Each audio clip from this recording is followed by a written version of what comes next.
ভট্টাচাৰ্য ডাঙৰীয়া বাৰম্বাৰ প্ৰথমবাৰ নহয় মই সুধিব বিচাৰিছোঁ প্ৰথমবাৰ নহয় বাৰম্বাৰ তেনেধৰণৰ প্ৰশ্ন উত্থাপিত কৰা হয় অসম গণ পৰিষদ আজিৰ তাৰিখত কেইজন 9জন বিধায়কেৰে শাসক দলৰ সহযোগী দুজনকৈ মন্ত্ৰী তেনেস্থলত এই প্ৰসংগটো আমি অৱকাশ পাওঁ সংবাদ মাধ্যমে বা ময়ে বহুবাৰ অৱকাশ পাইছোঁ এই প্ৰশ্নটো আপোনাৰ ওচৰত লৈ গৈছোঁ আৰু সেই সময়ত আপোনালোকে কৈফিয়ত বাৰম্বাৰ দি থাকিবলগীয়া হয় কি বুলি ভাবে এই এক ক'ৰবাত নহয় ক'ৰবাত ষড়যন্ত্ৰ হ'ব পাৰে নেকি কি বুলি ভাবে বাৰম্বাৰ কৈফিয়ত আপোনালোকে দি থাকিব লাগে অসম গণ পৰিষদ এনেকৈ জন্ম হৈছিল এইটো এটা পাৰচেপশ্যন এইটো নেৰেটিভ ক্ৰিয়েট কৰা হৈছে আৰু এই নেৰেটিভটোক আমি ভুল প্ৰমাণ কৰিবৰ কাৰণে আমি শব্দৰ যুদ্ধত অৱতীৰ্ণ হ'ব খোজা নাই আমি অসম গণ পৰিষদ দলে 2025 বৰ্ষটো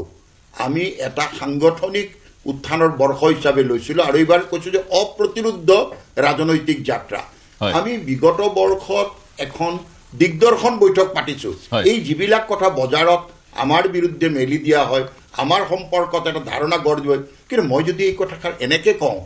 যে অসম গণ পৰিষদ অবিহনে ৰাজ্যত স্থায়ী চৰকাৰ এখন গঠন কৰাটো কিন্তু সম্ভৱ নহয় এইটো কথাও কিন্তু অসম গণ পৰিষদ দলৰ প্ৰতিগৰাকী তৃণমূলৰ কৰ্মীৰ ভিতৰত এটা দৃঢ় মনৰ মনোভাৱ আছে এতিয়া আমাৰ কথাটো হ'ল আমি এই ধৰণৰ ধাৰণাৰে অসম গণ পৰিষদ দল বিচলিতও নহয়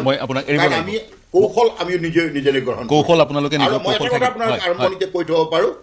আমি আমাৰ কৌশলমৰ্মে দিগদৰ্শন বৈঠকৰ পিছত ঠায়ে ঠায়ে অসম গণ পৰিষদ দলৰ পতাকাৰ তলত হাজাৰ হাজাৰ নহয় ক'ৰবাত এককভাৱে বিজয় সাব্যস্ত কৰিব পৰাকৈ পৰিৱেশ হৈছে গতিকে আপুনি বৰ ডাঙৰ কথা এটা ক'লে অসম গণ পৰিষদ অবিহনে স্থায়ী চৰকাৰ এখন অসমত নহয় গুৰুত্বপূৰ্ণ কথা আৰু এটা নেৰেটিভৰ সৃষ্টি কৰি থাকিব বিচৰা হয় আপোনালোকৰ বিৰুদ্ধে মই হাছিনা আহমেদ আপোনাৰ ওচৰলৈ আহিব বিচাৰিম সেই একে প্ৰতিষ্ঠানটোৰে আন এক মন্তব্য ইউডিএফ এইবাৰ যিহেতু ইউডিএফ এককভাৱে অৱতীৰ্ণ হ'ব নিৰ্বাচনত গতিকে সহযোগী দলৰ কথাটো নাহে মিত্ৰতাৰ কথাটো নাহে গতিকে এককভাৱে নিৰ্বাচনত অৱতীৰ্ণ হ'ব এইবাৰ ইউডিএফ ধূলিসাৎ হ'ব 3.5% ভোটলৈ ভোট শ্বেয়াৰলৈ অৱলম্বিত হ'ব ইউডিএফ আৰু এমএলএৰ সংখ্যা 1-2জন মানহে থাকিব বৰ্তমান আপোনালোকৰ বিধায়কৰ সংখ্যা 16জন নে 15জন আৰু আপোনালোকৰ ভোট শ্বেয়াৰো সেই সিমান 9% পানতেই হ'ব 8-9% মান তেনেস্থলত আপোনালোকৰ ভোট শ্বেয়াৰ 3% আহিব আৰু ইয়াৰ কাৰণটো পিপুলছ পালছে ক'ব বিচাৰে আপোনালোকৰ বিশেষকৈ আপোনালোকৰ যিসকল ভোটাৰ বংগমূলীয় ইছলাম ধৰ্মী লোকসকল তেওঁলোকৰ মাজত এটা ধাৰণাৰ সৃষ্টি হৈছে আপোনালোকৰ দলটোৰ বিজেপিৰ সৈতে এটা গোপন বুজাবুজি আছে কি ক'ব চাওক লোকসভাৰ নিৰ্বাচনৰ সময়ছোৱাৰ সেই সময়ত যিটো পৰিৱেশ আছিলে সেই পৰিৱেশটো এতিয়া নাই আৰু দ্য পিপলছ পালছৰ যিটো অপিনিয়ন পুল কালি মই চালোঁ সেইটো ৰিপৰ্ট মতে তেওঁলোকে যিটো এটা ৰিপৰ্ট ওলাইছে মই ভাবোঁ যে নিৰ্বাচন আহিলে এনেকুৱা ধৰণৰ কিছুমান সংস্থাই ধৰক কিছুমান ৰিপৰ্ট ওলাব কিন্তু তেওঁলোকে ডাটাটো কি বেচিছত লৈছে বা কিমানখিনি মানুহক কভাৰ কৰিছে কিমানখিনি ঠাই তেওঁলোকে কভাৰ কৰিছে তাতো প্ৰশ্নবোধক চিন আছে কিন্তু আপোনাৰ 40 জন প্ৰতিটো সমষ্টিত চেম্পল সাইজ 40 বহুত কম হয় আৰু য'ত আপোনাৰ ভোটাৰ তালিকা চালে যথেষ্ট য'ত 2.5 লাখ 3 লাখলৈকে ভোটাৰ আছে গতিকে মই নাভাবোঁ যে এইটো একজেক্ট অপিনিয়ন পুলটো হ'ব বুলি মোৰ কথা হ'ল যে লোকসভাৰ নিৰ্বাচনৰ সময়ছোৱাত সেইটো এটা বেলেগ পৰিৱেশ আছিলে তাৰপিছত আপোনাৰ পঞ্চায়তৰ নিৰ্বাচন গ'ল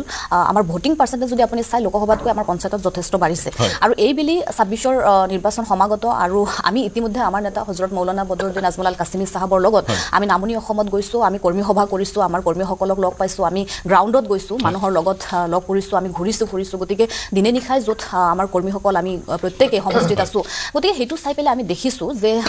সেই আগৰ যিটো লোকসভাৰ সময়ছোৱাৰ যিটো পৰিৱেশ সেই পৰিৱেশটো এতিয়া নাই এতিয়া মানুহবিলাকে আকৌ সেই পৰিৱেশটো এতিয়া নাই চাওক সেই সময়ছোৱাত এটা বেলেগ পৰিৱেশ আছিলে যে ৰাহুল গান্ধী ডাঙৰীয়া তেখেত প্ৰধানমন্ত্ৰী হ'ব ৰকিবুল হুছেইন ডাঙৰীয়া মিনিষ্টাৰ হ'ব এটা বেলেগ ধৰণৰ পৰিৱেশ আছিলে আৰু সেই সময়ত তেওঁলোকে চাওক তেওঁলোকৰ এটা কি তেওঁলোকে কংগ্ৰেছে কনভিন্স কৰিছিলে মানুহবিলাকক ঘৰে ঘৰে গৈ পিনে কনভিন্স কৰিছিলে যিটো মানুহৰ সেই সময়ত মানুহে এইটো মানি লৈছিলে কিন্তু পৰৱৰ্তী সময়ছোৱাত আপুনি যদি দেখে যেতিয়া আপুনি চাইছে যে উচ্ছেদৰ সময়ছোৱাত মানুহবোৰ পাগল হৈ আছিলে যেতিয়া আপোনাৰ ৰকিবুল হুছেইন ডাঙৰীয়া উচ্ছেদৰ সময়ছোৱাত কিন্তু তেওঁলোকে মানুহৰ কাষত সেই দুৰ্ভগীয়া লোকৰ কাষত যোৱা নাই পিছত যেতিয়া খবৰ ল'ব গৈছে মানুহবোৰে কলা পতাকা দেখাইছে মানুহবোৰে সেই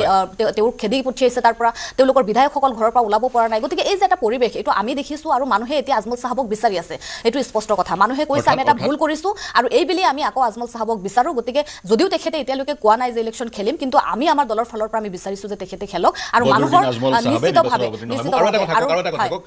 বিজেপি মুখ্যমন্ত্ৰী পৰ্যায়ত এটা ভাষ্য আহিছে যে অসমত যিসকল মুছলমান বা সংখ্যালঘু লোক বা বংগমূলীয় ইছলাম ধৰ্মী লোকসকল সততে যিসকলক আমি মিয়া বুলি কওঁ তেওঁলোকৰ আজিৰ যি অৱস্থা সেই অৱস্থাৰ কাৰণ হৈছে কংগ্ৰেছ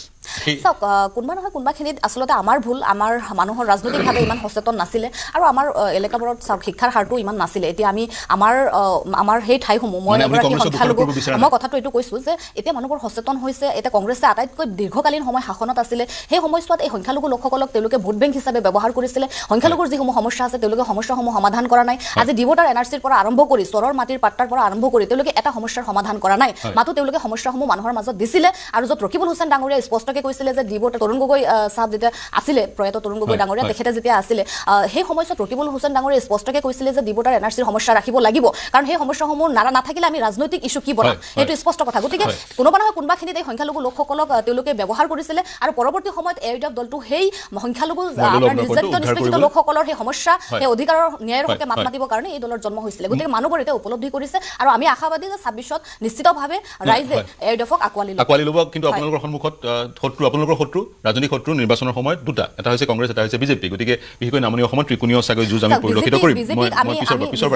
পিছৰ পাৰিম মই ভূপেন ভট্টাচাৰ্য ডাঙৰীয়া আপোনাৰ ওচৰলৈ যাব বিচাৰিছোঁ আপুনি কিদৰে বিশ্লেষণ কৰে আপোনাৰ দৃষ্টিভংগী কি মূলতঃ সেই বিষয়টোত উদাহৰণস্বৰূপে জয়ন্ত দাস ডাঙৰীয়া আছে জয়ন্ত দাস ডাঙৰীয়া দীৰ্ঘ সময় বিজেপিত আছিল আৰু তেওঁলোকে বিজেপিত যি অৱদান দিছে তাৰ ফল ভোগ কৰিছে তেওঁলোকে ২০১৬ চনৰ পৰা এতিয়া কিন্তু ২০১৬ চনৰ যদি প্ৰেক্ষাপট চাই বিজেপিয়ে চৰকাৰ গঠন কৰিলে আন দলৰ লোক যেতিয়া বিজেপিলৈ আহিল সেই দলৰ লোকসকলে নেতৃত্ব বহন কৰিলে আৰু বিজেপিয়ে চৰকাৰ গঠন কৰিলে আপোনাৰ দৃষ্টিভংগী কি যিসকল নতুনকৈ বিজেপিলৈ আহিলে সেইকাৰণে বিজেপিয়ে চৰকাৰ গঠন কৰিব পাৰিলে নে পূৰ্বৰ সেই জয়ন্ত দাস সদৃশ যিসকল পুৰণি নেতা তেওঁলোকে যি অৱদান আগবঢ়াইছিল সেই অৱদানৰো সেই অৱদানৰ ভিত্তিতহে দলটো শাসনলৈ আহিলে কি ভাবে আপুনি নহয় কথাটো এনেকুৱা যে যিসকলে আন দলৰ পৰা আহি ভাৰতীয় জনতা পাৰ্টীত আহিছিল তেওঁলোককতো ভাৰতীয় জনতা পাৰ্টীয়ে আনিছিল তেওঁলোকতো বলপূৰ্বক অহা নাই তেওঁলোকক ভাৰতীয় জনতা পাৰ্টীয়ে আনিছিল আৰু ভাৰতীয় জনতা পাৰ্টী অধ্যয়ন সকলোৱে জানে কংগ্ৰেছত থকা বা সকলোৱে দেখিছে যে ভাৰতীয় জনতা পাৰ্টী এটা সাংঘাতিক ধৰণৰ প্ৰফেচনেল দল তেওঁলোকে তেওঁলোকৰ যিকোনো মুহূৰ্ততে তেওঁলোকে নিৰ্বাচন খেলিবলৈ সাজু হৈ থকা এটা দল আৰু নিৰ্বাচন খেলিবলৈ সাজু মানে এনেধৰণৰ নহয় যে পোষ্টাৰ বেনাৰ লৈ তেওঁলোক সাজু হৈছে তেনেকুৱা ধৰণৰ নহয় যে তেওঁলোকে জনসাধাৰণক সম্পৃক্ত কৰি ৰাখি তেওঁলোকৰ সকলো কাম কৰিবলৈ চেষ্টা কৰে এইবাৰে নহয় আমি আগৰ পৰাও দেখিছোঁ দিল্লীতো দেখিছোঁ অইন ঠাইতো দেখিছোঁ যে ভাৰতীয় জনতা পাৰ্টী কিন্তু তেওঁলোকৰ কাৰ্যসূচীসমূহ এনেধৰণে কৰে যাতে তাত যাতে মেক্সিমাম জনসাধাৰণ ইনভলভ কৰি ৰাখিব পাৰে গতিকে তেওঁলোকে যেতিয়া ১৬ত চৰকাৰখন গঠন কৰিছিল তেতিয়া হয় ডক্টৰ হিমন্ত বিশ্ব শৰ্মা তেওঁৰ সহযোগীসকল আহি পেলাই ভাৰতীয় জনতা পাৰ্টীত যোগদান কৰিছিল ভাৰতীয় জনতা পাৰ্টীয়ে তেওঁলোকক গ্ৰহণ কৰিছিল আৰু গ্ৰহণ কৰাৰ পিছত ভাৰতীয় জনতা পাৰ্টীয়ে ইয়াত চৰকাৰ গঠন কৰিছিল আৰু এনেকুৱা নহয় যে কেৱল নতুনসকল নতুনকৈ অহা সকলেই যে চৰকাৰখন কৰিছিল আৰু পুৰণিসকলক বাদ দিছিল তেনেকুৱা নহয় আৰু সেইবাবেই পুৰণিসকলেও আৰু নতুনসকলেও লগ লাগি চৰকাৰ চলাইছিল আৰু আজি ১০ বছৰ সম্পূৰ্ণ কৰিব ওলাইছিল ভাৰতীয় জনতা পাৰ্টীয়ে যি কংগ্ৰেছ দলে ইয়াত ১৫ বছৰ শাসনভাৰ চলাইছিল একেৰাহে সেই কংগ্ৰেছ দলৰ আঁতৰাই ভাৰতীয় জনতা পাৰ্টীয়ে ইয়াত চৰকাৰ গঠন কৰিলে ১৬ চনত কৰি এতিয়াও ১০ বছৰ কমপ্লিট কৰিব ওলাইছে তৃতীয়বাৰৰ কাৰণে তেওঁলোকে চৰকাৰ গঠন কৰিব পাৰিম বুলি এটা বিশ্বাসেৰে তেওঁলোকে অৱতীৰ্ণ হৈছে আৰু কমপ্লিট ৩টা মাহ পাছত আজি ৬ জানুৱাৰী আৰু হয়তো ৬-৭ এপ্ৰিল মানত প্ৰথম দিনা ভোট গ্ৰহণ হ'ব পাৰে মোৰ এটা অনুমান যে যদি দুটা পৰ্যায়তে হয় তেতিয়াহ'লে বিহুৰ আগতে আমাৰ ইয়াত ভোট গ্ৰহণ যোৱাবাৰো হৈছিল এইবাৰো হ'ব ২৬-২৭ ফেব্ৰুৱাৰী মানত হয়তো নিৰ্বাচন ঘোষণা হ'ব কোড অফ কণ্ডাক্ট আৰম্ভ হ'ব গতিকে এই ৩টা মাহৰ থকা সময়ত একোটা প্ৰক্ৰিয়া থাকে যে কংগ্ৰেছ দলে তেওঁলোকে যেনেদৰে আবেদন গ্ৰহণ কৰিছে ইউডিএফ দলেও আবেদন আহ্বান কৰিছে ভাৰতীয় জনতা পাৰ্টীৰ সেই চিষ্টেমটো নাই তেওঁলোকে নিজাববীয়াকৈ তেওঁলোকে প্ৰাৰ্থী চিলেক্ট কৰে আবেদন দিয়াৰ প্ৰক্ৰিয়া আছে কিন্তু তেওঁলোকে তেওঁলোকৰ ফালৰ পৰা যথেষ্ট আগবাঢ়ি যায় আৰু দলভেদে তেনেধৰণৰ প্ৰক্ৰিয়া থাকিব দলভেদে কিন্তু আপুনি কি কয় মই মেহেদি আলম বৰুৱাক সেই প্ৰশ্ন সুধিছিলোঁ বিজেপিৰ তুলনাত কংগ্ৰেছৰ যি প্ৰচাৰ অভিযান সেই প্ৰচাৰ অভিযান নিস্তেজ পৰিলক্ষিত হৈছে বুলি আপুনি ভাবেনে নে তেওঁলোকে তলে তলে কাম কৰি আছে বুলি আপুনি ভাবে না কংগ্ৰেছ দলেও এতিয়া তেওঁলোকে ৰাজ্যৰ পদূলিত তেওঁলোকৰ এটা কাৰ্যসূচী লৈ তেওঁলোক আগবাঢ়ি গৈছে তাৰপিছত মেনিফেষ্টো পিপুলছ মেনিফেষ্টো বুলি তেওঁলোকে কৰিছে কিন্তু কংগ্ৰেছ দলৰ মই যিটো এটা মই দুৰ্বল হোৱা বুলি এইখিনিতে কওঁ যে কংগ্ৰেছ দলে আজিৰ তাৰিখত শক্তিশালী ভাৰতীয় জনতা পাৰ্টীৰ বিৰুদ্ধে থিয় দিব গতিকে কংগ্ৰেছ দলক কেন্দ্ৰ কৰিয়েতো অইন দলবিলাক আহিব আৰু মই যিটো মোৰ ধাৰণা যে কংগ্ৰেছ দলে কিন্তু আন কিছুমান দলৰ সৈতে মিত্ৰতা কৰি আগবাঢ়ি যাব এনেকুৱা ভাৱ এটা তেওঁলোকে খুব জোৰদাৰভাৱে দেখুওৱা নাই বৰঞ্চ অইন কিছুমান দলেহে কংগ্ৰেছ দলৰ লগত মিত্ৰতা কৰিবলৈ যেন সাংঘাতিক ধৰণে হাবাথুৰি খাইছে কংগ্ৰেছ দলৰ সভাপতি গৌৰৱ গগৈ ডাঙৰীয়াই কৈছে যে আমি ১০০খন আসনত আমি নিৰ্বাচন খেলিম বাকীখিনি আন দলসমূহৰ মাজত ভাগ বতৰা হ'ব গতিকে তেওঁলোকে নিজে ঠিক কৰি লৈছে যে ১২৬খন আসন আমাৰ ৰাজ্যত গতিকে ১০০খন আসনতে তেওঁলোকে যেতিয়া প্ৰাৰ্থিত্ব দিম বুলি কৈছে তেতিয়াহ'লে তেওঁলোকে মিত্ৰতাৰ ওপৰত বেছি গুৰুত্ব দিব খোজা নাই কিন্তু সেই তুলনাত তেওঁলোকে যিহেতু 100খন কৈছে সেই অনুপাতে কিন্তু 3 মাহ থকা অৱস্থাত কংগ্ৰেছ দলে শক্তিশালীভাৱে থিয় হ'ব পাৰিব লাগিছিল, যিটো সময়ত যিসকলে যদি ভাৰতীয় জনতা পাৰ্টিক বেয়া পায়, কোনোবা ভোটাৰে যদি ভাবি আছে যে আমি বিকল্প এটা বিচাৰিম, সেই বিকল্পটো সমানে থিয় কৰাব। যোৱাবাৰ ভাৰতীয় জনতা পাৰ্টিৰ মিত্ৰজোঁটে কিমান ভোট পাইছিল? 40%তকৈ কম ভোট পাইছিলে, নহয় জানো? গতিকে অসমত যিসকলে ভোট প্ৰদান কৰিছিল সেইসকলৰ প্ৰায় 60%ই বিজেপিৰ বিৰুদ্ধাচৰণ কৰি ভোট দিছিলে। সেই বিৰোধীৰ ভোটটো টেপ কৰিব বা সেই বিৰোধী ভোটটো কংগ্ৰেছে উলিয়াই আনিব, একচেটিয়াকৈ উলিয়াই আনিব চাগৈ পৰা নাই। মই জয়ন্ত দাস ডাঙৰীয়া আপোনাৰ ওচৰলৈ যাম, কি প্ৰতিক্ৰিয়া প্ৰকাশ কৰিব, বিশেষকৈ অসম গণ পৰিষদৰ সৈতে মিত্ৰতাৰ প্ৰসংগটোত কি প্ৰতিক্ৰিয়া প্ৰকাশ কৰিব? মই সেই প্ৰশ্নটো এইকাৰণে সুধিছোঁ কাৰণ বিগত সময়ত মুখ্যমন্ত্ৰীগৰাকীয়ে এটা মন্তব্য কৰিছিল, তেওঁ কৈছিলে এনডিএৰ যিটো ষ্ট্ৰাকচাৰ এতিয়ালৈকে ঠিকেই হোৱা নাই। সেই মন্তব্য তেওঁ কৰাৰ অৱকাশৰ সৃষ্টি কিয় হ'ল? ক'ৰবাত নহয় ক'ৰবাত যিহেতু এটা অভিযোগ উত্থাপন হয়, ভাৰতীয় জনতা পাৰ্টীয়ে সৰু সৰু আঞ্চলিক ৰাজনৈতিক দলবোৰক গিলি পেলাই, গ্ৰাস কৰে। তেনে ক্ষেত্ৰত ভাৰতীয় জনতা পাৰ্টীয়ে এইবাৰ নিৰ্বাচনত তেনেধৰণৰ পৰিকল্পনা এটা লৈ আছে নেকি? নাই, সেনেকুৱা ধৰণৰ কোনো কথা নহয়। আচলতে কথা হ'ল যে আমাৰ যেতিয়া নিৰ্বাচনটোত অকল খেলিব যোৱা বা যুঁজিব যোৱা বা প্ৰতিযোগিতাত অৱতীৰ্ণ হোৱাটো আমাৰ লক্ষ্য নহয়। আমাৰ লক্ষ্য হ'ল চৰকাৰত অহা, আৰু চৰকাৰত আহিলেহে আমি ৰাইজৰ কামখিনি কৰিব পাৰিম, আৰু সেইটোৱে আমাৰ লক্ষ্য। আৰু সেই লক্ষ্যৰে আগত আমি আগুৱাই অহা হৈছে। আৰু এটা কথা যে যিটো এলায়েন্সৰ ৰূপৰেখাটো আগৰ পৰাই সেনেকুৱা ধৰণৰে আছে, ৰেচিঅ'টো তেনেকুৱাই আছে, খুব বেছি সালসলনি নহয়। এতিয়া তাৰপিছত আমাৰ এনেও মাননীয় মুখ্যমন্ত্ৰী মহোদয়ে কৈছে যে এজিপিৰ সভাপতি আৰু আমাৰ বিজেপিৰ সভাপতি মহোদয়ে দুয়োজনে আলোচনা কৰিব। এটা সময়ত সেই আলোচনাটো আহিব, এই আলোচনাৰ প্ৰসংগ বা এতিয়া সময়খিনি অহা নাই। কিন্তু আমাৰ কথা হ'ল যে যিহেতু নিৰ্বাচন আহি আছে, সেই নিৰ্বাচনটোত আমাৰ সংগঠনে কৰিবলগীয়া কামখিনি যাতে ক'তো কম নাথাকে, সেইটোক লৈ সম্পূৰ্ণ প্ৰস্তুতি হৈ আছে। আৰু আমাৰ মেহেন্দি দাই আহিয়ে যেতিয়া কথাটো ক'লে যে তেওঁলোকে এখোজ আগবাঢ়ি আছে, কাৰণ তেওঁলোকে ইতিমধ্যে এপ্লিকেশ্যন লৈছে। আমাৰ আকৌ এপ্লিকেশ্যন কোনো কথাই অহা নাই, তাৰমানে আমাৰ সেইবিলাক কোনো ছিষ্টেম নাই, দিলেও আপত্তি নাই। মই যিটো ভাবি আছোঁ যদি মই যাই দি আহোঁ, মোৰ আবেদন দিলেও তেওঁ ল'ব, তাত কোনো ৰিচিভ কৰিও নিদিয়ে বা নিদিয়ে। কিন্তু আমাৰ কথা হ'ল যে এতিয়া ইতিমধ্যে আমাৰ এনেকুৱা এটা পৰ্যায় হৈ গ'ল যে য'ত 15জন ধৰক এটা প্ৰাৰ্থিত্ব আছে, সেই 15জনৰ সেই জিলাত, সেই মণ্ডলৰ, সেই বুথৰ পৰা সেই 15জনক কোনে কিমান দিয়ে তাৰে তালিকা ইতিমধ্যে আমাৰ জিলাৰ পৰা ৰাজ্যিকলৈ আহিলে। কোনে কিমান নম্বৰ দিয়ে, তাৰপিছত সেই চিৰিয়েল নম্বৰ ইয়াতে চেক কৰিব, তেওঁৰ গোটেই ৰাইজৰ মাজত তেওঁৰ প্ৰভাৱ কেনেকুৱা আছে, তেওঁৰ উইনিং পচিবিলিটি কিমান আছে, তাৰে মাজত 3জন সৰু কৰিব। শাসক দল হিচাপে কিছুমান এডভান্টেজ আপোনালোকৰ আছে, এইটো শাসক দলটো আছেই। তাৰোপৰি কথা হ'ল যে এনেকুৱা নহয় যে মই খুব বেছি আগত লাগি আছোঁ, তাৰমানে মোৰ নামটো তলৰ পৰা আহিছে নে মই আজিলৈ নিজে গম নাপাওঁ। প্ৰথম বুথৰ পৰা আহিব লাগিব। আমাৰ কোনো কথা হ'ল যে কোনোবাই যদি ভাবে সৰু বুথ এটা, তেওঁৰনো কাম কি? তেওঁৰ বহুত কাম, তেওঁৰ মতামতটো সেই তাত ৰিফ্লেক্ট কৰিব, প্ৰতিফলন কৰিব। সেই বুথৰ সদস্যসকলক স্বাভাৱিকতে আপুনি বা যিজন প্ৰাৰ্থিত্ব প্ৰত্যাশী তেওঁ প্ৰভাৱিত কৰিবলৈ চেষ্টা কৰিব, যাতে সিমানকণটো হিউমেন বিহেভিয়াৰ দেখুৱাব ন এজন পলিটিচিয়ানে। সেই কথাখিনিৰ পৰা তাৰমানে কেনেকুৱা ধৰণৰ এটা পৰিৱেশ আহে, তাৰ ওপৰত আহি তাৰপিছত সেইটো জিলা কোৰ কমিটিৰ পৰা আহি ৰাজ্যিক কোৰ কমিটিৰ পৰা তাত কিন্তু 3টা, আৰু ধৰক মাননীয় মুখ্যমন্ত্ৰীৰ ক্ষেত্ৰত বা তেনেকুৱা পৰ্যায়ৰ যদি নেতা বা সভাপতিৰ ক্ষেত্ৰত এটা নামে যাব, বাকী এটা প্ৰক্ৰিয়া হয়। কিন্তু জয়ন্ত দাস ডাঙৰীয়া, আপোনালোকে বিজেপিৰ সদস্যসকলে এনেধৰণে এটা ছফ্টৱেৰ আছে, সেই ছফ্টৱেৰটোত পৰ্যায়ক্ৰমে ক্লিক কৰি যাব লাগে, সেই ধৰণে হয়। কিন্তু মানৱীয় এটা আচৰণটো সকলোৱে প্ৰদৰ্শন কৰিব, কাৰণ নিৰ্বাচনত ৰাজনীতিত আপুনি আহিছে কিয়? জনপ্ৰতিনিধি হ'বলৈ। বিভিন্ন স্থানত আপুনি প্ৰভাৱ বিস্তাৰ কৰিব বিচাৰিব, কৌশল এপ্লাই কৰিব, বা আপোনাৰ দলতে আপুনি যিখিনি কৰিব পাৰে সেইখিনি কৰি আগবাঢ়ি যাব। গতিকে সেনেধৰণৰ বিষয়বোৰ থাকিব। মই মেহেদি আলম বৰা পুনৰ আপোনাৰ ওচৰলৈ আহিম। জয়ন্ত দাস ডাঙৰীয়া, এই মুহূৰ্তত মেহেদি আলম বৰা ডাঙৰীয়া আপোনাৰ ওচৰলৈ আহিব বিচাৰিছোঁ। 100জনে অৱতীৰ্ণ হ'ব বুলি ইতিমধ্যে আনুষ্ঠানিকভাৱে আপোনালোকৰ নেতাই ঘোষণা কৰিয়ে দিলে। য'ত কথাটো এনেকুৱা যে বিৰোধী যিকেইটা দলৰ লগত কংগ্ৰেছৰ নিৰ্বাচনী বুজাবুজি হ'ব, তেওঁলোকৰ লগত কেইবালানি আলোচনা হৈছে, আৰু সেই আলোচনাৰ মাজেদি যিটো সিদ্ধান্ত হৈছে, আৰু আজি 100খন আসনত কংগ্ৰেছে প্ৰতিদ্বন্দ্বিতা কৰিব, কিন্তু নিৰ্দিষ্টভাৱে চিহ্নিত কৰা হোৱা নাই 100খন। কিন্তু বিৰোধীসকলকো সেই সুযোগটো তেওঁলোকে বিচাৰিছে, তেওঁলোকে ল'ব, তেওঁলোকেও বিচাৰিব য'ত বিচাৰে। কিন্তু বিৰোধীসকলক 26খন আসন এৰি দিয়া হ'ব। এই কথাটোত একেলগে বহি বিৰোধী আটাইকেইটা দলে কংগ্ৰেছকে লৈ আটাইকেইটা দলে একমতত উপনীত হৈছে। গতিকে একমতত উপনীত হোৱাৰ পিছত ইয়াতো এটা আসন ভাগ কৰাৰ ক্ষেত্ৰত কোনো ধৰণৰ আপোনালোকৰ মিত্ৰ দল ৰাইজৰ দলৰ মুৰব্বী অখিল গগৈতো সেই ধৰণে মন্তব্য নকৰে ৰাজহুৱা স্থানত। এতিয়া অখিল গগৈয়ে কিন্তু আপত্তি কৰা নাই। যেতিয়া 100জন 26খন আসন এৰি দিয়াৰ প্ৰশ্নটো আহিল, তেতিয়া কিন্তু অখিল গগৈয়ে সমৰ্থন কৰিছে। এতিয়া কিন্তু অখিল গগৈৰ কোনো বিৰূপ মন্তব্য আপুনি শুনিব নাপায়। গতিকে আমি বুজাবুজিৰ ক্ষেত্ৰত এটা সৰ্বসন্মত পৰ্যায়ত গৈ উপনীত হৈছোঁ। তাৰপিছত আমি কিমানখন আসন কোনে প্ৰতিদ্বন্দ্বিতা কৰিব, এই বিষয়টোও এটা বুজাবুজিৰ পৰ্যায়লৈ প্ৰায় শেষৰ পৰ্যায়ত। আৰু দ্বিতীয়তে আমি এনেকুৱা এটা ব্যৱস্থা ৰাখিছোঁ যে আসনক কেন্দ্ৰ কৰি যাতে আমাৰ কোনো ধৰণৰ মতানৈক্য সৃষ্টি নহয় তাৰ বাবে আমি এইবাৰ যিটো মূল উদ্দেশ্য আমাৰ যে বিজেপিক শাসনৰ পৰা অপসাৰিত কৰা সেই নিৰ্দিষ্ট লক্ষ্যৰ পৰা আমি ডাঠি ক'ব পৰা পৰ্যায়ত কোনো নাথাকে আজিৰ তাৰিখত বিজেপিও ডাঠি ক'ব পৰা পৰ্যায়ত নাই যদিহে এগৰাকী প্ৰাৰ্থীক বঞ্চিত কৰা হয় প্ৰাৰ্থীত্বৰ পৰা তেওঁ যে ইণ্ডিপেণ্ডেণ্ট নিৰ্দলীয় হৈ প্ৰাৰ্থী হিচাপে অৱতীৰ্ণ নহ'ব সেই কথা নিশ্চিতি প্ৰদান কৰিব পৰা নাযায় কিন্তু মই আপোনাক সংক্ষেপত সুধিব বিচাৰিছোঁ প্ৰিয়ংকা গান্ধীয়ে নিৰ্ধাৰণ কৰিব অসমত প্ৰাৰ্থীত্ব কংগ্ৰেছৰ তেওঁক সহযোগ কৰিব এগৰাকী উত্তৰ প্ৰদেশৰ সাংসদে ইমৰান মাছুদ তেওঁৰ নামটো যদি তাৰে এগৰাকীৰ মই নামটো লৈছোঁ কাৰণ সেইগৰাকীৰ নাম লোৱাৰ উদ্দেশ্যটো হৈছে সেইগৰাকীয়ে বিগত সময়ত বন্দে মাতৰমৰ বন্দনা কৰা নাছিলে তেওঁ অস্বীকাৰ কৰিছিলে দ্বিতীয়তে প্ৰধানমন্ত্ৰীৰ বিৰুদ্ধেও বিৰূপ মন্তব্য কৰিছিল গতিকে তেনেধৰণৰ ব্যক্তি যদি অসমত কংগ্ৰেছৰ টিকেট নিৰ্ধাৰণ কৰে তেতিয়া বিজেপি তেওঁ কংগ্ৰেছ দলৰ সদস্য হ'ল আৰু আজি তেওঁ কংগ্ৰেছ দলৰ সদস্য হিচাপে জনপ্ৰতিনিধি তেতিয়া তেওঁ মানে বন্দে মাতৰম গায়েই মানে সভাত থিয় হ'ব লাগে গতিকে তেওঁ বন্দে মাতৰম নোগোৱাৰ কোনো প্ৰশ্নই নাই আজিৰ দিনত অতীতত কি আছিল সেইটো বেলেগ কথা কিন্তু আজি কিন্তু তেওঁ বন্দে মাতৰম গায়ে সভাত যোগদান কৰে গতিকে তেওঁ অকল মানি লোৱাই নহয় প্ৰেক্টিকেলি কাৰ্যক্ষেত্ৰতো বন্দে মাতৰমটো গায়েই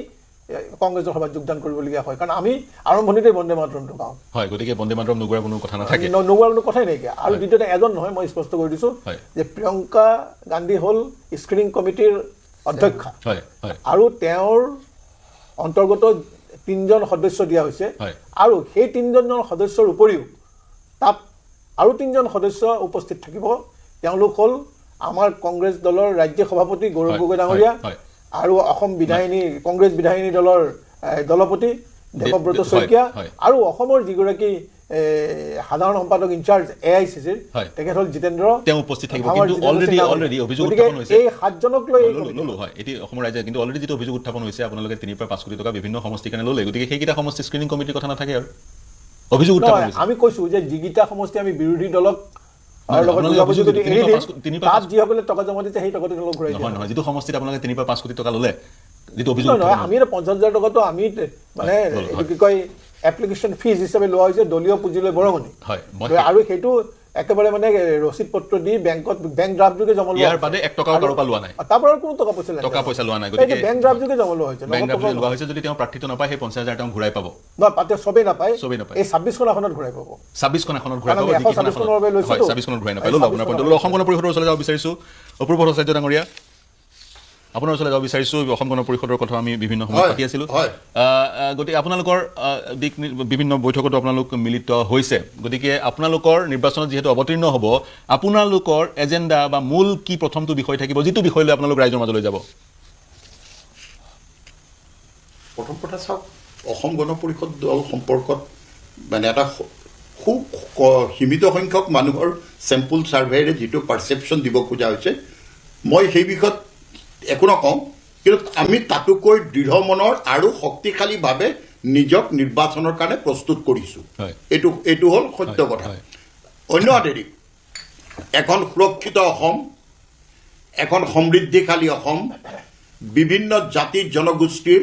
সুৰক্ষিত ভৱিষ্যত এইটো হ'ল আমাৰ প্ৰথম আৰু প্ৰধান লক্ষ্য লগতে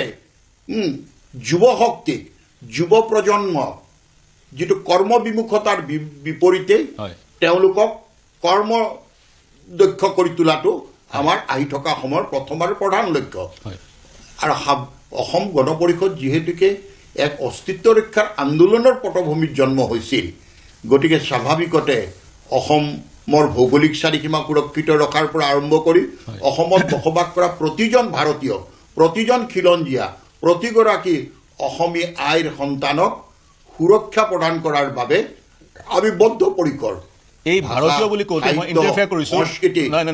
ভট্টাচাৰ্য ডাঙৰীয়া ভাৰতীয় প্ৰতিজন ভাৰতীয় বুলি কওঁতে এই ভাৰতীয়ত নিঃসন্দেহে ভাৰতবৰ্ষৰ বিভিন্ন প্ৰান্তৰ পৰা আহি অসমত বসবাস কৰা লোকসকল আছে তাৰ সমান্তৰালে 1971 চনৰ পূৰ্বত অসমলৈ আহি বাংলাদেশৰ পৰা বা ইষ্ট পাকিস্তানৰ পৰা আহি যিসকলে নাগৰিকত্ব পালে সেইসকলো আছে বিভিন্ন ভাৰতীয় আছে নেকি অসম চুক্তিয়ে যিসকলক ভাৰতীয় বুলি স্বীকৃতি দিছে সেইসকল আমাৰ দৃষ্টিত ভাৰতীয় হয় আমি ধৰ্মৰ ভিত্তিত বিভাজন নকৰোঁ কিন্তু প্ৰথম আৰু প্ৰধান লক্ষ্য কিন্তু খিলঞ্জীয়াৰ সুৰক্ষিত ভৱিষ্যত সেইটোত আপোচ নাই আৰু সমান্তৰালভাৱে আমি ৰাজ্যখনতে কৃষিভিত্তিক অৰ্থনীতি গঢ়ি তোলাৰ বাবেও ইতিমধ্যে আমাৰ দলৰ মাননীয় সভাপতি ডাঙৰীয়া সেই বিভাগৰ মন্ত্ৰী হোৱাৰ সুবাদতে আজি আমি সেই দিশত এটা পৰিকল্পনাৰে আমি কিন্তু ভট্টাচাৰ্য ডাঙৰীয়া আপোনালোক যেতিয়া ৰাইজৰ ওচৰলৈ যাব ৰাইজে যেতিয়া আপোনালোকক সুধিব 6 জনগোষ্ঠীৰ জনজাতিকৰণ 10 বছৰ থাকি নকৰিলে আপোনালোকে 10 বছৰ শাসনত থাকি অসম চুক্তিৰ ৰূপায়ণ 6 নং দফাৰ ৰূপায়ণ নকৰিলে তেতিয়া কি ক'ব নকৰাৰ প্ৰশ্নটোতো অহা নাই সেই দিনবোৰ গ'ল এতিয়া সলনি হ'ল এতিয়া অসম চুক্তিৰ 6 নং দফাৰ বিপ্লৱ শৰ্মাৰ প্ৰতিবেদনেই এতিয়া কাৰ্যকৰীকৰণৰ দিশত এটা এটাকে আগবাঢ়িছে এতিয়া সেই বিষয়টো নাহে এতিয়া মানুহক লাগে প্ৰথম কথা উন্নয়ন বিকাশ আৰু এক সুৰক্ষিত ভৱিষ্যত এইটো আমি এই কথা বতৰাবিলাকৰ ক্ষেত্ৰত অলপো হিন্দেৰি হোৱাটো বিচৰা নাই আৰু আমি হ'বলৈকো নিদিওঁ হয় মই পুনৰ আপোনাৰ ওচৰলৈ আহিম মই এইবাৰ আহিব বিচাৰিছোঁ AODF ৰ ওচৰলৈ তাৰ পিছত মই ভূপেন বড়ো ডাঙৰীয়া আপোনাৰ ওচৰলৈ আহিম হাছিনা গতিকে এই মুহূৰ্তত কি প্ৰতিক্ৰিয়া প্ৰকাশ কৰিব আৰু আপুনি সেই নিৰ্বাচন কেন্দ্ৰিক কিবা ক'ব বিচাৰিছেনে প্ৰথমতে ক'লে বদৰুদ্দিন আজমল ডাঙৰীয়াই বিধানসভা নিৰ্বাচনত অৱতীৰ্ণ হ'ব বিশেষকৈ নামনি অসমত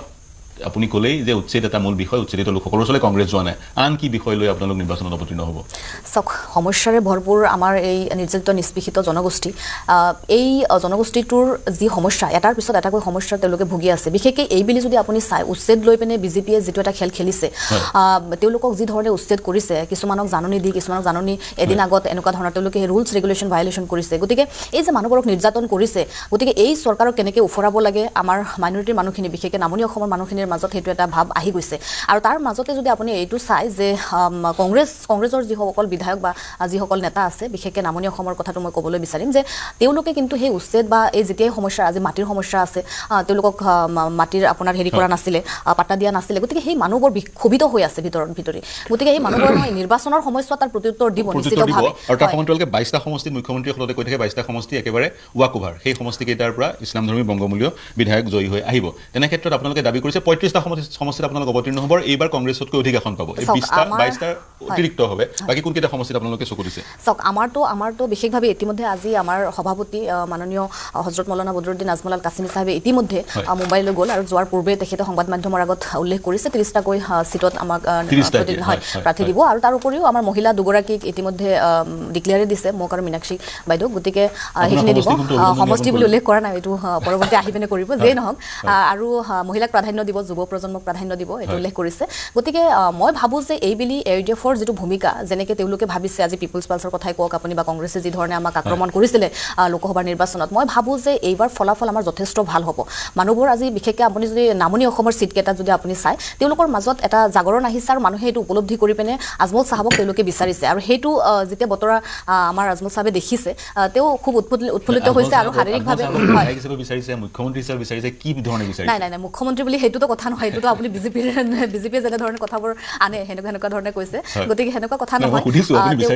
হয় মানুহে বিচাৰিছে যে তেওঁ বিধায়ক হিচাপে এইবাৰ আহিব লাগে সেইটো এটা বিচাৰিছে আৰু ৰাইজৰ মাজত থাকিব লাগে এইটো বিচাৰিছে কাৰণ কি লোকসভাত তেখেতৰ ফলাফলটো অলপ বেয়া হৈছিলে যে নহওক এই বুলি বিধানসভাৰ নিৰ্বাচনত তেখেতে প্ৰতিদ্বন্দ্বিতা কৰিব লাগে বুলি ৰাইজে বিচাৰিছে এইটো এটা কথা আৰু নিশ্চিতভাৱে আমাৰ মাজত চাওক দুই এগৰাকী বিধায়কৰ যদিও বা এণ্টি ইনকাম্বেঞ্চি বা এনেকুৱা ধৰণৰ অলপ আছে জনসম্পৰ্ক কম থকা সেইবোৰ যদি সমষ্টিকেইটা অলপ ইফাল কৰি দিয়া যায় নিশ্চিতভাৱে আমাৰ চিটবোৰ বহুত ভাল আহিব ডিলিমিটেশ্যনৰ পৰা আপোনালোক কিমান ক্ষতিগ্ৰস্ত হৈছে নিশ্চিতভাৱে চাওক ডিলিমিটেশ্যন কৰাৰ পিছত মাইনৰিটি চিটবোৰ কমাই দিয়া হৈছে য'ত 34টাকৈ চিট থকা তাত আপোনাৰ 22টাকৈ বা 23টাকৈ নমাই অনা হৈছে নিশ্চিতভাৱে এই বিজেপি চৰকাৰ মুছলিম বিদ্বেষী চৰকাৰ আমি ক'ব লাগিব ডক্টৰ হিমন্ত বিশ্ব শৰ্মা মহাশয় তেখেত মুখ্যমন্ত্ৰী আৰু তেখেত মুছলমানৰ বিৰোধী মুখ্যমন্ত্ৰী তেখেতে সদায় মুছলমানক আপোনাৰ ঘৃণা আৰু আপোনাৰ বিভেদৰ দৃষ্টিৰে চায় গতিকে এই চৰকাৰক উফৰাব লাগে আমাৰ মানুহে এইটো বিশেষকৈ সংখ্যালঘু লোকসকলে এইটো কথা নিশ্চিত কৰিছে আৰু উফৰাই পেলাই কংগ্ৰেছৰো যিটো আপোনাৰ স্বৈৰাচাৰী আগৰ সময়ছোৱা তেওঁলোকে কৰিছিলে গতিকে নিশ্চিতভাৱে তেওঁলোকে AUDFৰ যিটো এটা অধিকাৰ বিজেপিক উফৰাব লাগে কংগ্ৰেছো আহিব নালাগে আপুনি এটা কথা চাওক কংগ্ৰেছৰ অহাটো আমি বিচাৰোঁ কিন্তু কিছুমান সমষ্টি য'ত আমাৰ সংগঠন ভাল তাত তেওঁলোকে নোৱাৰিব আৰু তেওঁলোকে যিটো আপোনাৰ গঠবন্ধনৰ কথাটো কৈছে সেইটো তেওঁলোকে কিমানটা দল সংগঠন বা সতৰ্ক কৈছে তেওঁলোকে চিটবোৰ ভাগ বতৰা কৰক এতিয়া সময় নাই যে তেওঁলোকৰ ব্যক্তিগত কথা তেওঁলোকে হয়তো আমি ক'লে তেওঁলোকে ভাবিব যে আমাৰ ঘৰুৱাৰ কথা বা ব্যক্তিগত কথা AUDFক আমি নলওঁ কিয় ক'ব কিন্তু আমি এগৰাকী যুৱ প্ৰজন্মৰ উচ্চ শিক্ষিত ছোৱালী হিচাপে আমি বিচাৰোঁ আমি ৰাজনৈতিক প্ৰেক্ষাপটটো আমি বুজি পাওঁ তেওঁলোকে যদি ভাবিছে যে চৰকাৰ গঠন কৰিম তেওঁলোকৰ তেনেকুৱা ধৰণৰ কিছুমান আপোনাৰ ইলেকশ্যনৰ কাৰণে তেওঁলোকে ল'ব লাগিব পন্থা কিন্তু তেওঁলোকে অসম গণ পৰিষদে যি ধৰণে কৈছে বিজেপিয়ে অকলে চৰকাৰ গঠন কৰিব নোৱাৰে অনুৰূপ ধৰণে য'ত আমাৰ বহুত বেছি চিট আপোনাৰ নিশ্চিতভাৱে আমি 20+ আশা কৰোঁ গতিকে তেওঁলোকে বাধ্য হ'ব ল'বলৈ যদিও এইবুলি তেওঁলোকে মই ল'লোঁ আপোনাৰ পইণ্টটো ল'লোঁ। তাৰ সমান্তৰাললৈ যদি বিজেপিৰ যিটো মিত্ৰজোঁট, সেই মিত্ৰজোঁটলৈ চাই পৰিলক্ষিত হ'ব ছ'চিয়েলি ইনক্লুচিভ এটা মিত্ৰজোঁট, য'ত ৰাভাসকলৰ ৰাজনৈতিক দল আছে, বড়োসকলৰ ৰাজনৈতিক দল আছে, ইফালে মিচিংসকলৰ ৰাজনৈতিক দল আছে, অসম গণ পৰিষদো আছে। গতিকে ছ'চিয়েল ইনক্লুচিভ। আৰু ইয়াৰ বিপৰীতে কংগ্ৰেছৰ যিটো মিত্ৰজোঁট, সেই মিত্ৰজোঁটটোত অসম জাতীয় পৰিষদ, মূলতঃ ৰাইজৰ দল আৰু বামপন্থী দলসমূহ আছে। গতিকে নিৰ্বাচনৰ কাৰণে সেই দুটা মিত্ৰজোঁট সম্পূৰ্ণৰূপে প্ৰস্তুত, সমান্তৰালকে প্ৰস্তুত হৈছে বদৰুদ্দিন আজমলৰ এই AIUDF। মই এটা বিৰতি ল'ব লাগিব। বিৰতিৰ পিছত মই পুনে ভূপেন ভট্ট ডাঙৰীয়াৰ ওচৰলৈ যাম, নিৰ্বাচনৰ কথা পাতিম, শীঘ্ৰে ঘূৰি আহিম। মই ভূপেন ভট্ট ডাঙৰীয়া আপোনাৰ পৰা আৰম্ভ কৰিছোঁ। সকলোৰে মন্তব্য আপুনি শুনিলে, কি প্ৰতিক্ৰিয়া প্ৰকাশ কৰোঁ? মই যদি অসম গণ পৰিষদৰ পৰা আৰম্ভ কৰোঁ, বা মই যদি সেই জাতীয়তাবাদৰ বিষয়টো উত্থাপন কৰোঁ, জাতীয়তাবাদ যিটো সেই পিপুলছ পালছৰ মুৰব্বীগৰাকীয়ে ড্ৰয়িং ৰুমত, আজিৰ তাৰিখত ড্ৰয়িং ৰুমত আলোচনা কৰা এটা বিষয় বুলি ক'ব বিচাৰিছে যুৱ প্ৰজন্ম বা জেনজি জাতীয়তাবাদৰ বিষয়টোত আজিৰ তাৰিখত আকৰ্ষিত নহয় বুলি ক'ব বিচাৰিছে। ইয়াৰ জাতীয়তাবাদ হয় কি ক'ব? মই পাৰ্থ এটা কথা প্ৰথমতে কওঁ যে পিপুলছ পালছক মই ইমান গুৰুত্ব দিয়া নাই, কাৰণ পিপুলছ পালছে 40জনকৈ মানুহ প্ৰতি সমষ্টিত লৈ তেওঁলোকে এটা ধাৰণা এটা দিছে 3 মাহ আগতে। আৰু পিপুলছ পালছে কি কৰিছে কি নকৰিছে সেইটো আমি নাজানো, কিন্তু আমি যোৱা 37টা বছৰ আমিও সাংবাদিকতা কৰিছোঁ,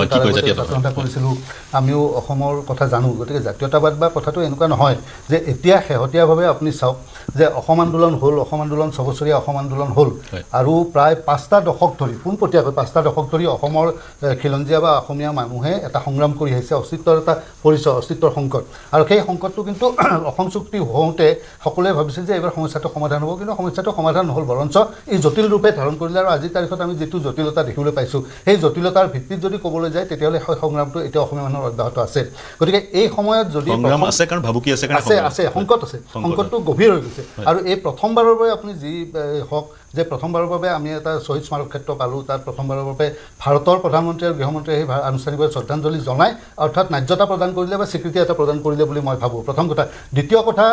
ইমিগ্ৰেণ্টছ এক্সপালছন এক্ট 1950, সেই এক্টখন যেতিয়া সুপ্ৰিম কোৰ্টে উনুকিয়াই দিলে, তাৰপাছত যেতিয়া অসম চৰকাৰে সেই চুক্তিখন ৰূপায়ণ কৰি পেলাই এতিয়া পুছবেক কথাটো আৰম্ভ হৈছে। গতিকে প্ৰথমবাৰৰ বাবে হয়তো এটা অনুপ্ৰৱেশ, যাক ডিক্লেয়াৰ্ড ফৰেনাৰ্ছ বুলি কোৱা হয়, সেই ফৰেনাৰ্ছ হয়তো পুছবেক কৰাৰ প্ৰথা এটা আৰম্ভ হৈছে। গতিকে মই সেই কথাবিলাকো আছে। দ্বিতীয় কথাটো হ'ল যে যদি নিৰ্বাচন এটা খেলিবলগীয়া হয় আজিৰ তাৰিখত, মই এইটো আগৰ ফৰ্মুলাৰ কথা কোৱা নাই, আজিকালি ছ'চিয়েল মিডিয়া হৈছে, য়ং ভোটাৰ বাঢ়িছে, মহিলা ভোটাৰ বাঢ়িছে, আপুনি নিজে কৈছে 74 কনষ্টিটুৱেঞ্চিত 74টা সমষ্টিত মহিলা ভোটাৰ বাঢ়িছে, গোটেই বহুত কথা হৈছে, গোটেই পৃথিৱীখন সলনি হৈ গৈছে। এতিয়া ভেনিজুৱেলাত কি হৈ আছে সেই কথাটো নগদৰ পৰা তৎক্ষণাত এটা শিশুৱে ক'ব পৰা হৈ গৈছে। গতিকে এনে এটা অৱস্থাত যদি ভাৰতীয় জনতা পাৰ্টীক প্ৰতিহত কৰিবলৈ যিবিলাক দলে আগবাঢ়ি আহিছে বা প্ৰতিহত কৰিব পাৰিম বা প্ৰতিহত কৰিবলৈ তেওঁলোকে নিৰ্বাচনত অৱতীৰ্ণ হ'ব বিচাৰিছে, তেতিয়াহ'লে সেই দলবিলাকেও একোটা তেওঁলোকৰ কংক্ৰিট আঁচনি ৰাইজৰ আগত থিয় কৰাব লাগিব। যে কাৰোবাক যদি নিগেটিভ ভোট আশা কৰা দিন এতিয়া নাই, এতিয়া গোটেই কথাটোৰ কংক্ৰিট প্ৰপ'জেল আহিব লাগিব বা কংক্ৰিট প্ৰস্তাৱ ৰাইজৰ আগত থাকিব লাগিব যে আমি এইখিনি কথা আমাৰ আছে, আমাৰ পৰিকল্পনাত আছে, এই কামখিনি কৰিম। কাৰণ কিছুমান কথা মই আজি কওঁ, বিশেষকৈ মোৰ ধাৰণাটো কওঁ যে কোন দল, ৰাজনৈতিক দল বুলি কোৱা নাই, যে আমি আমাৰ যিবিলাক ইণ্ডাষ্ট্ৰি আছিল সেই ইণ্ডাষ্ট্ৰি কিছুমান চলি আছিল, আমাৰ ইয়াত অইল ইণ্ডাষ্ট্ৰি আছিল, টি আছিল, কিন্তু আমি এটা ছেমি কণ্ডাক্টৰ ইণ্ডাষ্ট্ৰি পাবলৈ গৈ আছোঁ। যেনেকৈ নহওক আজিকালি যিবিলাক যুৱক চাম তেওঁলোকেতো সেইবিলাক কথাই ভাবে যে আমি আধুনিকতম প্ৰযুক্তিৰ যিটো এটা মানচিত্ৰ বিশ্বৰ, এই আধুনিকতম প্ৰযুক্তিৰ মানচিত্ৰত অসমৰ জাগিৰোড, তাৰমানে জাগিৰোডৰ জৰিয়তে অসমখনে তাত স্থান লাভ কৰিব। এখন এলিভেটেড কৰিডৰ পাবলৈ গৈ আছোঁ। 18 জানুৱাৰীত প্ৰধানমন্ত্ৰী ডাঙৰীয়াই ইয়াত আহি সেইখন আধাৰশিলা স্থাপন কৰিব। সেই কথাবিলাকতো ইমান দিন সপোনে হৈ আছিল, কাজিৰঙাৰ ওপৰত এলিভেটেড কৰিডৰ হ'ব, ঠিক তেনেধৰণৰ কথা কিছুমান আছে। গতিকে মই ভাবোঁ যে অসমৰ পৰিস্থিতি পৰিৱেশ বহুত আগবাঢ়ি গৈছে, বহুত সলনি হৈছে। এই সময়ত যিসকলে নিৰ্বাচনত অৱতীৰ্ণ হ'ব, এই সকলোৱে কিন্তু এই কথাটো নিশ্চিতভাৱে অনুধাৱন কৰা উচিত যে এতিয়া পৰিৱেশ পৰিস্থিতি সলনি হৈছে আৰু এতিয়া সম্পূৰ্ণ ধৰণৰ পতিয়নযোগ্য প্ৰস্তাৱ লৈ আগবাঢ়ি আহিলে হয়তো ৰাইজে বিৰোধী দলসমূহক বা বিজেপিক বিৰুদ্ধাচৰণ কৰা দলসমূহক গ্ৰহণ কৰিব। মই ক'ব বিচাৰিছিলোঁ, যিহেতু আপুনি অসম ছাত্ৰ সন্থানৰ সৈতে জড়িত হৈ আছে, মই আপোনাৰ ওচৰলৈ আহিম, মই ক'ব বিচাৰিছোঁ যিহেতু এই বিষয়টো দীৰ্ঘদিন ধৰি, বিশেষকৈ বিদেশীৰ বিষয়টো দীৰ্ঘদিন ধৰি নিৰ্বাচনৰ সময়ত আলোচনাৰ কেন্দ্ৰবিন্দু হৈ আছিল, সেই প্ৰসংগটো মই উল্লেখ কৰিছিলোঁ। মই যি কি নহওক, মই মেহেদী আলম বৰা ডাঙৰীয়া আপোনাৰ ওচৰলৈ যাব বিচাৰিছোঁ। ছেমি কণ্ডাক্টৰ, শ্বহীদ স্মাৰক উন্মোচন কৰিলে প্ৰধানমন্ত্ৰী ডাঙৰীয়াই, মাত্ৰ দুটাহে ক'লোঁ মই, আৰু তালিকাখন দীঘলীয়া। গতিকে সেইকেইটা কামৰ কংগ্ৰেছৰ প্ৰত্যুত্তৰ কি? ছেমি কণ্ডাক্টৰৰ বিষয়টোক আমি স্বাগতম জনাওঁ, এটা ভাল কাম, কিন্তু লগে লগে 3000 বিঘা মাটি জনজাতিসকলৰ পৰা কাৰ্বি আংলঙত আদানীক দি দিয়াটো কিন্তু এইটো উদ্যোগীকৰণৰ হেৰি নহয়, প্ৰতীক নহয়। কাৰণ তাত উচ্ছেদ কৰা হৈছে খিলঞ্জীয়াক। এই কথাটো মই অপূৰ্ব ভট্ট ডাঙৰীয়াকো সোঁৱৰাই দিওঁ যে তেওঁ যে ক'লে যে খিলঞ্জীয়াৰ স্বাৰ্থ, এই চৰকাৰৰ দিনত য'ত AGP অংশগ্ৰহণ কৰি আছে তেওঁলোকে খিলঞ্জীয়াৰ স্বাৰ্থৰ কথা ভাবে যদি, তেন্তে কাৰ্বি আংলঙত এই যে 3000 বিঘা মাটি উপহাৰ দিছে আদানীক, সেই কথাটো জনজাতিক উচ্ছেদ কৰি তেওঁলোকক মানে অঘৰী বনাই দিছে সেই কথাটো কিন্তু অসমৰ ৰাইজে বৰ সহজভাৱে ল'ব পৰা নাই একেদৰে লোকপ্ৰিয় গোপীনাথ বৰদলৈ যিখন এয়াৰপৰ্ট সেইখন ৰাইজৰ টকাৰে বনোৱা হৈছিলে সেইখন কিন্তু আজি আদানীৰ দৰে পুঁজিপতিক উপহাৰ দি দিয়া হৈছে গতিকে এই কথা বতৰাবিলাক অসমৰ ৰাইজে সেইটোও চাব যেনেকৈ ছেমি কণ্ডাক্টৰৰ বিষয়টো আছে যেনে ছেমি কণ্ডাক্টৰ ক'ত হৈছে ছেমি কণ্ডাক্টৰ তাত হৈছে য'ত অসমীয়া মানুহৰ চেণ্টিমেণ্ট জড়িত হৈ আছিলে কাগজ কল সেই কাগজ কলৰ কবৰৰ ওপৰত ছেমি কণ্ডাক্টৰ হৈছে তেনে সেই কাগজ কলক কিয় কবৰস্থ কৰা হ'ল সেই কথা বতৰাবিলাকো নিৰ্বাচনৰ সময়ত আমি উত্থাপন কৰিম গতিকে কথা বতৰাবিলাক একেবাৰে বিজেপিয়ে ভবাৰ দৰে নহয় যে ৰাইজে তেওঁলোকক ক্লিন চিট দি দিছে আজি তেওঁলোকে নিবনুৱাৰ ক্ষেত্ৰত কি কৰিলে সেই 1 লাখতেই সীমাবদ্ধ হৈ আছে 1.5 লাখ চাকৰি দাবী কৰে বছৰি 1.5 লাখ চাকৰি 1 লাখকৈ দিলে 5 লাখ হয় কিন্তু তেওঁলোকে 1.5 লাখ 5 বছৰ অতিক্ৰম কৰিব নোৱাৰিলে 1 লাখ 1.5 লাখৰ মাজতে আছে তাকো ভালকৈ চাবলৈ গ'লে আৰু কমিব আচল আৰু দ্বিতীয়তে 5 বছৰ এই চৰকাৰখনে ধাৰ ল'লে এতিয়া সেই ধাৰ অহা সময়ত কোনে মাৰিব ইয়াৰ পৰৱৰ্তী চৰকাৰখনে মাৰিব লাগিব আৰু ধাৰ লোৱাকৈ সুদৰ টকা ক'ৰ পৰা দিছে ধাৰৰ টকাৰে দিছে গতিকে আত্মনিৰ্ভৰশীল নহয় চৰকাৰখনৰ অৰ্থনৈতিক অৱস্থাটো এই কথা বতৰাবিলাক আমি উত্থাপন কৰিম গতিকে কেগে আজি উত্থাপন কৰিছে যে অসমৰ গোটেই অৰ্থনৈতিক অৱস্থাটোক এই চৰকাৰৰ দিনত হিমন্ত বিশ্ব শৰ্মা ডাঙৰীয়াৰ চৰকাৰৰ মানে কালচোৱাত ইয়াৰ অৰ্থনৈতিক ব্যৱস্থাটো বিধ্বস্ত হৈছে আৰু এই বিধ্বস্তটো অকল আমি নহয় এইটো চৰকাৰী প্ৰতিষ্ঠানে অবজেকশ্যন দিছে কেগে গতিকে এই কথা বতৰাবিলাক আমি আগন্তুক ৰাইজৰ সন্মুখলৈ লৈ যাব তাৰ সমান্তৰালে বিজেপিৰ শীৰ্ষ নেতৃত্বই মন্তব্য কৰিছে আঁচনিৰে বিৰোধীক বুধিব আজি বাবু আঁচনি আহিলে নিযুত মইনা আছে অৰুণোদয় আছে সেইবোৰক আপোনালোকে কেনেকৈ তাৰ বিৰুদ্ধে সেইবোৰ গতানুগতিক আৰু ফেব্ৰুৱাৰীত 5,000 টকা অৰুণোদয় আঁচনি কংগ্ৰেছ চৰকাৰৰ দিনতো আছিলে বিহাৰক পাহৰি নাযাব কিন্তু আপোনালোকে কংগ্ৰেছ চৰকাৰৰ দিনতো আছিলে আজি এদিকে MN ৰেগা মহাত্মা গান্ধী সেইটো নাম সলনি কৰা হৈছে সেই আঁচনি কংগ্ৰেছৰ দিনতে আঁচনি গতিকে আঁচনিবোৰ চৰকাৰৰ আঁচনিবোৰ দলৰ নহয়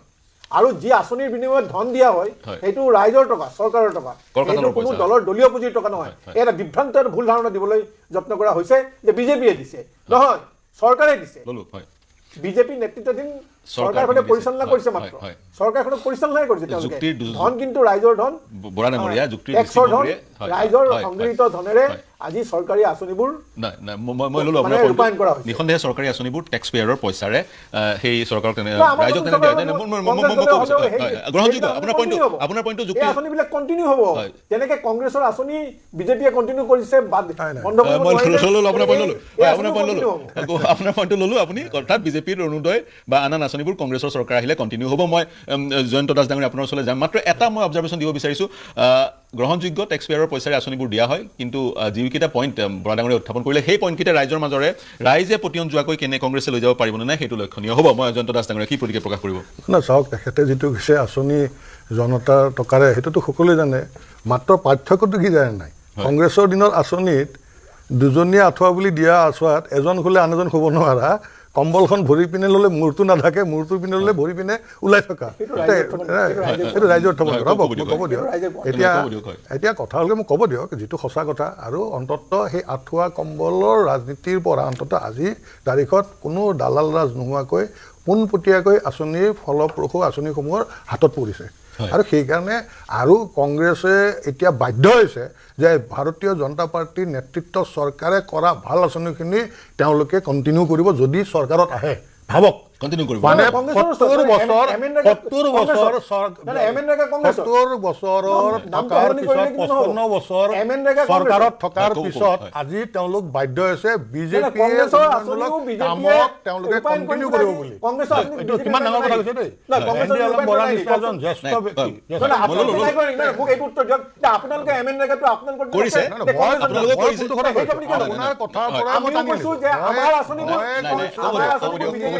আপুনি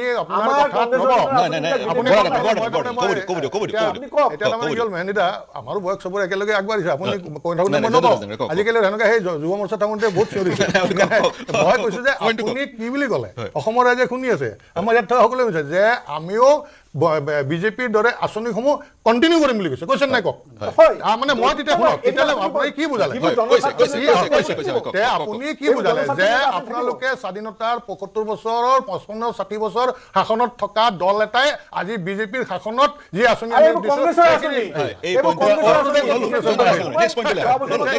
আপুনি যিখিনি কৈছে মই সেইটো এতিয়া কথা হ'ল চাওক যে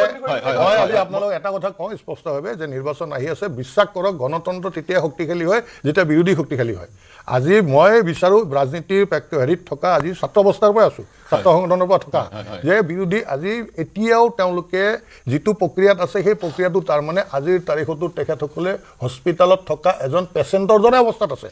আৰু আমাৰ সমকক্ষ হ'বলৈ নহয় আমাৰ সমকক্ষ হ'বলৈ আমি বিচাৰোঁ যে অতি সোনকালে এমাহৰ ভিতৰত আপোনালোকে আহক শক্তিশালীভাৱে আপোনালোকে আহক এতিয়া শক্তিশালী হিচাপে আৰু আমাৰ যি কথা হ'ল যে আমাৰ যি সমগ্ৰ আমাৰ যিমান খিলঞ্জীয়া জাতি জনগোষ্ঠীৰ মূল জনগোষ্ঠী গোটেইকেইটাৰ নেতৃত্ব আমাৰ এইটো আছেই আমি আৰু আমি সেইকাৰণে এতিয়া আমি আগন্তুক দিনত আমি পুনৰবাৰ চৰকাৰ কৰিবলৈ ৰাইজৰ সঁহাৰি লৈ চৰকাৰ কৰিবলৈ আমি আগবাঢ়ি আছোঁ আহক আপোনালোকে শক্তিশালীভাৱে যাতে আমি সমগ্ৰ যুদ্ধত আমি যুদ্ধ কৰি ভাল যুদ্ধ হ'ব যুঁজ হ'ব এই বিৰোধী শাসক দলৰ পৰা বা শাসকীয় দলৰ পৰা বিৰোধী শক্তিশালী বিৰোধী লাগে বুলি এই মন্তব্য বিভিন্ন সময়ত কৰা আমি পৰিলক্ষিত কৰোঁ বিশেষকৈ কংগ্ৰেছ যেতিয়া শাসনত আছিলে 2010-2011 চনত অনুৰূপ মন্তব্য বিৰোধী শক্তিশালী বিৰোধী লাগে শক্তিশালী বিৰোধী গতিকে তেনেবোৰ মন্তব্য চলে যি নহওক মই অসম গণ পৰিষদৰ ওচৰলৈ শেষৰটো মন্তব্যৰ কাৰণে যাব বিচাৰিম ভট্টাচাৰ্য ডাঙৰীয়া কি ক'ব প্ৰথম কথা কংগ্ৰেছৰ প্ৰতিনিধি কংগ্ৰেছৰ মুখপাত্ৰগৰাকীয়ে কোৱা বক্তব্য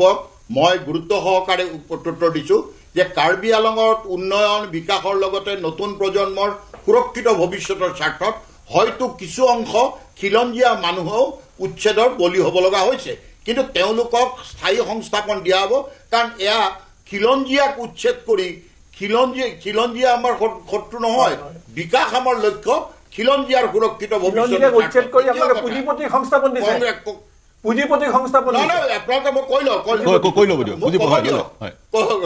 ক'ব দিয়ক মই আপুনি কওঁতে কোৱা নাই আপোনালোক ক্ষমতালৈ আহিলে এলিভেটৰ কৰিডৰ বাদ দিয়ক কাজিৰঙাৰ গড় কেইটাই মনে মনে প্ৰাৰ্থনা কৰে কংগ্ৰেছ যেন আৰু ক্ষমতালৈ আহিলে আমি গ্ৰহণটো আপোনালোকে মেট্ৰ' ৰেল বনাম বুলিও কৈছিলে কিন্তু কিবা কৰিলে জানো কংগ্ৰেছৰ মূল লক্ষ্য হ'ল নিৰ্বাচন আহিলে প্ৰাৰ্থীৰ পৰা টকা তোলা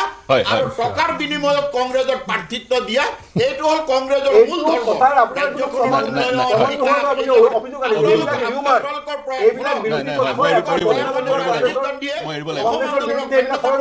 কিন্তু আপোনালোকে নকৰিলে আৰু আজি আপোনালোকে যিবিলাক কথা ক'বলৈ আহিছে আৰু পিপুলছ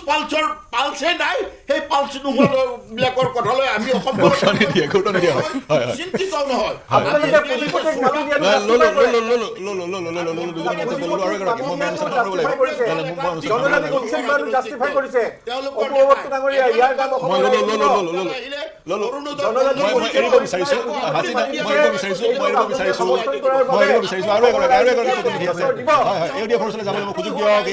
জনসাধাৰণ ৰাইজৰ লগত আমি আছোঁ ৰাইজে আমাক আপোনাৰ পইণ্টটো ল'লো হয় হাসিনা সংক্ষেপত আপোনাৰ পৰা শেষৰটো মন্তব্য হয় তেখেতে আৰু এটা কথা মই ক'ব বিচাৰিম যে অগপৰ প্ৰাৰ্থী প্ৰবক্তাগৰাকী এটা কথা ক'লে যে খিলঞ্জীয়াক যিখিনি উচ্ছেদ কৰা হৈছে তেওঁলোকক সংস্থাপন দিয়া হ'ব তাৰমানে কি আপোনালোকে বাছি খালি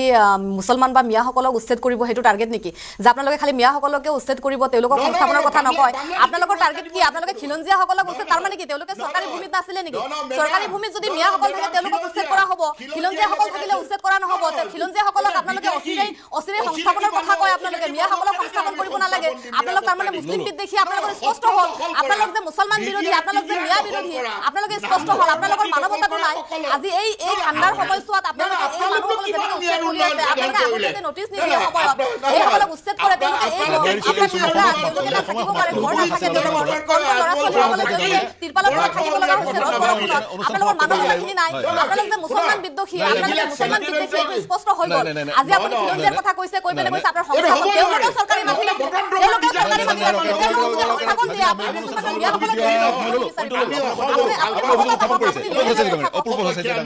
মই পুনৰ আলোচনা আৰু কথা বতৰা আছিলে ললো আপোনাৰ পইণ্টটো ললো হাজিনা না, আপোনালোকে পুছবেকৰ সময়ত আপোনালোকে পুছবেক কৰিছিলে তেতিয়া এই যে নলবাৰীৰ মই এটা কথা কম যে নলবাৰীৰ এগৰাকী মহিলা ঢাকাত তেওঁ পোৱা গৈছিলে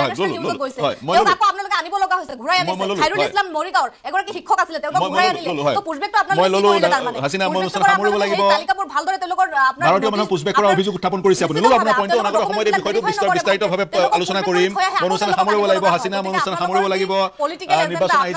নিৰ্বাচন আহিছে যেতিয়া ৰাজনৈতিক নেতা মোক সমাপ্ত কৰিব দিয়ক মোক সমাপ্ত কৰিব দিয়ক মেহেদি আলম বৰা নিঃসন্দেহে আৰু আলোচনা কৰাৰ অৱকাশ আছিল কিন্তু সময় নাটনিৰ কাৰণে আমি আলোচনা বঢ়াই লৈ যাব নোৱাৰিলোঁ অনাগত সময়ত পুনৰ আপোনালোকক নিমন্ত্ৰণ জনাম সেই বিষয়সমূহত আলোচনা কৰিবলৈ যিহেতু নিৰ্বাচন আহিছে গতিকে ৰাজনৈতিক বাক বিতণ্ডাও বৃদ্ধি হৈছে গতিকে অনাগত সময়ত নিৰ্বাচন কেন্দ্ৰিক আৰু আলোচনা হ'ব কিন্তু আজি এই চিন্তাৰ সমলেৰে অনুষ্ঠান সামৰিব লাগিব মোৰ সৈতে সংযুক্ত হোৱাৰ কাৰণে জয়ন্ত দাস ভূপেন ভট্টাচাৰ্য হাসিনা আহমেদ মেহেদি আলম বৰা আৰু পূৰ্ব ভট্টাচাৰ্য সকলোকে ধন্যবাদ জ্ঞাপন কৰিছোঁ প্ৰিয় দৰ্শক শুভৰাত্ৰি